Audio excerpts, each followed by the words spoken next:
Hi.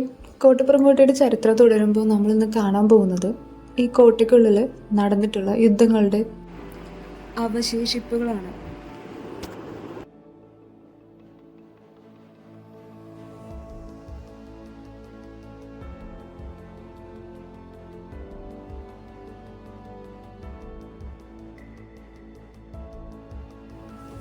അമ്മ പറയും ഇന്നിൻ്റെ ചുവടുവയ്പ്പിനായുള്ള ഇന്നലകളുടെ പടികളാണ് ചരിത്രം എന്ന്. സത്യമല്ലേ?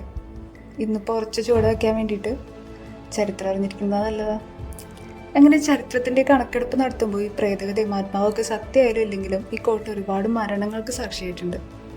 അതിൻ്റെ തെളിവാണ് പുരാവസ്തു ഗവേഷകരുടെ കണ്ടെത്തൽ. മനുഷ്യാസ്ഥികൂടം ഇതിൻ്റെ വിശദ പരിശോധനയിൽ ഇത് 20 വയസ്സുള്ള പോർച്ചുഗീസുകാരൻ യുവാവിൻ്റെതാണെന്ന് തെളിവുകൾ ലഭിച്ചിട്ടുണ്ട്.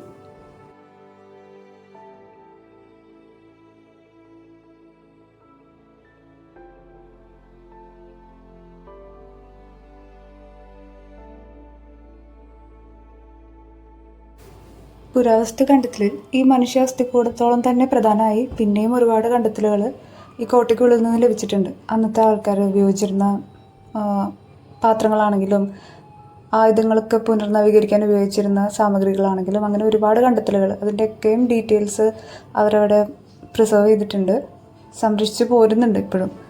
ഈ കോട്ടയുടെ ഒരു അവസ്ഥ പറഞ്ഞാൽ ഇപ്പോൾ കോട്ടയെന്നൊക്കെ പറഞ്ഞാൽ വിശ്വസിക്കാൻ പറ്റാത്ത അവസ്ഥയിലാണ് അത് നിലനിൽക്കുന്നത്. കാരണം ഈ പറഞ്ഞ ഡച്ച്, പോർച്ചുഗീസ്, മൈസൂർ യുദ്ധങ്ങൾ തന്നെയാണ്. മുന്നത്തെ ഒരു വീഡിയോയിൽ പറഞ്ഞ പോലെ ഗതാഗത സൗകര്യങ്ങൾ മനുഷ്യ സഞ്ചാരത്തിലുപരി കച്ചവട സാധ്യതകളെ തന്നെയാണ് ലക്ഷ്യം വെക്കുന്നത്. ഇന്നിപ്പോൾ GPS-ഉം ലൊക്കേഷനും ഒക്കെ അങ്ങനെ എന്തൊക്കെ സൗകര്യങ്ങളാണ് ചരക്ക് നീക്കത്തിന് ഉള്ളത്. എന്നാൽ പണ്ട് ഇതുപോലുള്ള കോട്ടകളാണ് ചരക്ക് നീക്കങ്ങൾക്ക് ഇടത്താവളാവുന്നതും സംരക്ഷണം ഒരുക്കുന്നതും ഒക്കെ.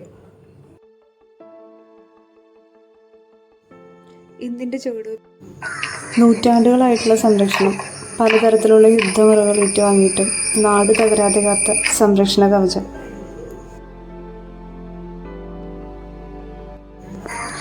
ഒരുപക്ഷെ നാടിന് വരേണ്ടിയിരുന്ന സകല ആപത്തുകളും ചുമരിൽ താങ്ങി തകർന്ന അവസ്ഥയിലാണ് ഇന്ന് കോട്ട. പക്ഷെ അതിൻ്റെ പ്രൗഢിയിലൊരു കുറവും തോന്നില്ല ചരിത്രം അറിയാവുന്നവർക്ക്. കാരണം ഒരു കാലഘട്ടത്തിൻ്റെ നിലനിൽപ്പാണ്, ഒന്നും രണ്ടല്ല.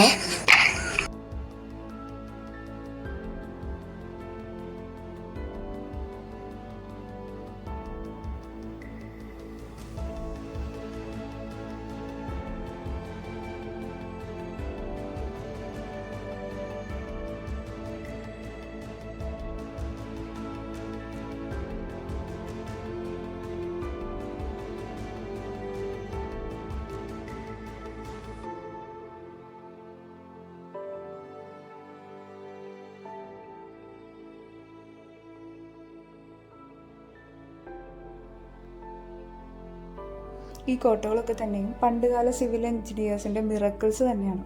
ഈ പെരുന്തച്ചൻ വൈഭവം പോലെ ഈ നാടിൻ്റെ, കൊടുങ്ങല്ലൂരിൻ്റെ സംരക്ഷണമായി മാറിയ 2 പ്രധാന കോട്ടകളുടെ കഥ ഒന്ന് ഞാനിവിടെ ചുരുക്കമാണ്. അടുത്തത് നമുക്ക് കൊടുങ്ങല്ലൂരിൻ്റെ ചരിത്രത്തിലെ പ്രധാന ഭാഗമായിട്ടുള്ളൊരു ദേവാലയം കാണാൻ പോയാലോ. ചേര രാജാവ് പണിത ജുമാ മസ്ജിദ്, the first mosque in India എന്നറിയപ്പെടുന്ന ചേരമാൻ ജുമാ മസ്ജിദ്. ഒരിക്കൽ രാജാവ് കണ്ട സ്വപ്നം, പിന്നീട് അറബ് കച്ചവടക്കാരുടെ വിശദീകരണം, അതും പ്രമാണിച്ച് രാജാവിൻ്റെ മതം മാറ്റം, മക്കയിലേക്കുള്ള യാത്രക്കിടെ മരണം, അദ്ദേഹം പറഞ്ഞു വെച്ച പോലെ അദ്ദേഹത്തിൻ്റെ വസതി ആരാധനാലയമായി മാറിയ ചരിത്രം.